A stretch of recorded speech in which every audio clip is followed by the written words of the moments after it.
fish, not with plastics. This is our catch cry.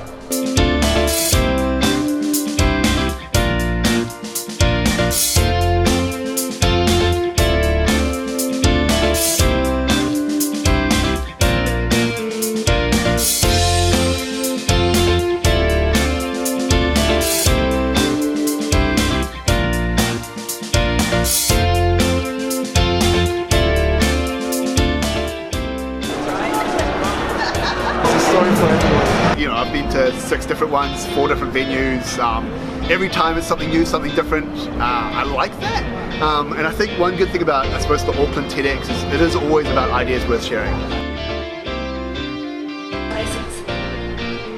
It's where light foam on the water is surrounding my nude, and what floats is my patient attitude.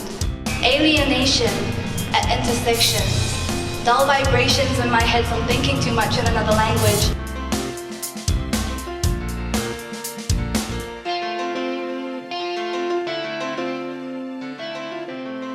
I got Mickey here. He's a Jack Terrier Russell crossed with a Huntaway.